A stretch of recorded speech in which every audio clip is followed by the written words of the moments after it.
បាទតោះឥឡូវ Facebook បាទគឺវាឲ្យភ្លើខៀវទៅលើ page របស់ខ្ញុំហើយបងប្អូនសាររយៈមុនយើងផុសទៅវាអត់សូវមាន view ទេបាទគឺមួយរយៈនេះឃើញថា page យើងរៀងរិចជាងមុនគឺយើងផុសទៅគឺមានអ្នកមើលពីមុនបងប្អូនដូចឥឡូវនេះគឺយើងឃើញទេបងប្អូនការផុសយើងផុសភ្លាមៗនេះគឺវាឡើង view រហូតដល់300 200 400បាទហើយ view ខ្លះវាឡើងដល់500ឬក៏800ផងដែរបាទគឺអាវីដេអូមួយនេះបងប្អូនអាវីដេអូមួយនេះគឺវាឡើងរហូតដល់800ផងដែរនេះអាវីដេអូមួយនេះបងប្អូនគឺវាចាប់ដើមផ្ទុះហើយបងប្អូនមានន័យថាវាមានអ្នកមើលច្រើនជាងមុនបាទគឺលើកមុនយើងផុសទៅគឺអត់មានអ្នកមើលទេបងប្អូនយើងផុសទៅគឺមានអ្នកមើលតិចតួចភាគច្រើនគឺ100 view ឬក៏50 view អីវាអស់ហើយបងប្អូន50យ៉ាងច្រើនគឺឡើងដល់300 view តែឥឡូវនេះគឺវាឡើងដល់800 view ដូចបងប្អូនបានដឹងហើយខ្ញុំប្រាប់បងប្អូនថាឲ្យបងប្អូនព្យាយាមធ្វើវីដេអូដែលល្អនិងមានអត្ថប្រយោជន៍ដល់អ្នកមើលបាទគឺយើងមិនបាត់ភ័យថា Facebook យើងអត់មានអ្នកមើលទេបាទគឺយើងធ្វើវីដេអូឲ្យបានច្រើនទៅបាទជាពិសេសគឺយើងគោរពតាមលក្ខខណ្ឌរបស់ Facebook ផងដែរបាទតោះឥឡូវយើងមើលថាលក្ខខណ្ឌ Facebook នោះវាដាក់នៅត្រង់ណាផងដែរបាទគឺយើងត្រូវចុចមើលយកពាក្យថា See Dashboard នេះបងប្អូនបាទចុចលើវាមកបន្ទាប់មកទៀតគឺបងប្អូនត្រូវមើលនៅចំណុចទាំងនេះបងប្អូនគឺបងប្អូនត្រូវមើលអាកន្លែងភាគរយវាបងប្អូនបើសិនជាភាគរយយើងនៅតិចគឺ Facebook វាអត់ទាន់រុញទេបងប្អូនយើងត្រូវធ្វើទៅម៉េចឲ្យបានគ្រប់ 100% ល្មនគឺយើងផុសដំបូងចេះវាដោយសារតែเพจខ្ញុំបង្កើតថ្មីចេះវាមានតែមុនដំបូងគឺ 0% ពេលយើងផុសវីដេអូនឹងរូបតាមលក្ខខណ្ឌរបស់វាមកគឺវាកាន់តែរិចបងប្អូនដោយសារឥឡូវវាឡើងដល់ 50% ហើយវីដេអូយើងក៏វាចាប់ដើមរុញដែរបងប្អូនបាទតោះឥឡូវយើងដើម្បីមើលលក្ខខណ្ឌវាឲ្យច្បាស់យើងចុចលើវាទីបតង់ទីមកបងប្អូនបាទតោះយើងមើលតើ Facebook វាតម្រូវធ្វើឲ្យយើងធ្វើអ្វីខ្លះដើម្បីឲ្យเพจយើង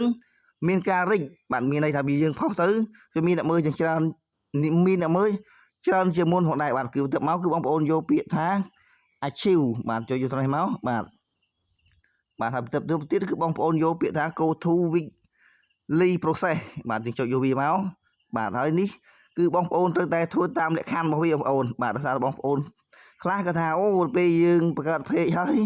យើងផុសច្រើនគឺធ្វើឲ្យ page spam បាទគឺបញ្ជាក់ផងដែរគឺវាអត់ spam ទេអានេះគឺជាវាដែលអាលក្ខខណ្ឌដែល Facebook នេះដាក់គឺប្រៀបដូចជាយើងប្រឡងយ៉ាងហ្នឹងបងប្អូនដោយសារតែបាទឃើញទេមុតវាដាក់ឲ្យយើង create នេះ30 post public បាទគឺយើងប៉ុសបាន17ក្នុង30បាទគឺយើងធ្វើបាន17ក្នុង30ហើយនឹងអានេះ story បាទគេឲ្យយើងធ្វើឲ្យបាន7បណ្ដាញធ្វើបាន14តែក្រោមនេះយើង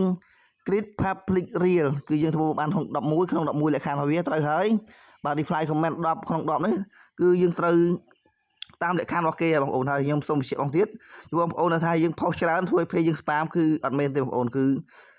Facebook វាដាក់លក្ខខណ្ឌឲ្យយើងធ្វើនេះប្រៀបដូចយើងប្រឡងនេះបងប្អូនដូចយើងប្រឡង Deflow ដល់ទី12នេះគឺវាដាក់លំហាត់ឲ្យយើង10គឺយើងត្រូវតែឆ្លើយលំហាត់របស់វាឲ្យគ្រប់ចំនួនទាំង10មិនមែនថាអូគេដាក់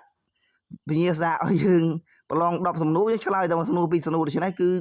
យើងអត់មានឱកាសក្នុងការជាប់ទេបងប្អូននិយាយជាប់មានន័យថាយើងធ្លាក់អូតូតែម្ដងមិនសិនយើងធ្វើតាម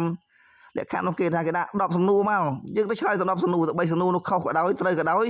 យើងត្រូវធ្វើតាមលក្ខខណ្ឌរបស់គេបាទទើបយើងអាចមានឱកាសជាប់ផងដែរបាទតោះឥឡូវបាទគឺវីដេអូនេះគឺខ្ញុំគ្រាន់តែបង្ហាញបងប្អូនថាបងប្អូនត្រូវតែធ្វើតាមលក្ខខណ្ឌទៅ Facebook បាទគឺគេតម្រូវយើងធ្វើមិនលក្ខខណ្ឌរបស់គេគឺគេបញ្ជាក់វាច្បាស់បងប្អូនមិនមែនថាយើងធ្វើទៅខុសពីលក្ខខណ្ឌរបស់គេយើងចេះតែផុសពីទៅវីដេអូអត់មានប្រយោជន៍ដល់អ្នកមើលអត់អីទេយើងចេះតែផុសឯណានៃមិនដឹងវីដេអូមិនដឹងក្បាលដឹងកតុយគឺអត់មានអ្នកមើលទេបងប្អូនខ្ញុំនិយាយដែរបើសិនជាបងប្អូនធ្វើវីដេអូដែលមានគុណភាពនិងមានអត្ថប្រយោជន៍ដល់អ្នកមើលគឺមិនខ្វះទេបងប្អូនគឺអ្នកដែលតាម like share comment ឬក៏ follow page របស់យើងបាទតោះឥឡូវវីដេអូរបស់ខ្ញុំហ្នឹងណាក៏មានតែប៉ុណ្ណេះដែរគឺខ្ញុំអត់មានអ្វីដែរធំជាងឲ្យបងប្អូនបាទគឺព្យាយាមផលិតវីដេអូខ្លួនឯងវីដេអូ original និងវីដេអូដែលមានប្រយោជន៍បាទគឺ Facebook វានឹងឲ្យអនុញ្ញាតយើងរកលុយថ្ងៃណាមួយហើយបងប្អូនដូចខ្ញុំនិយាយហើយគឺទោះបីវាមិនឲ្យនៅអា tool 300k view ក៏វានឹងតម្លាក់បាទគឺ tool ផ្សេងដើម្បីយើងរកលុយផងដែរបាទ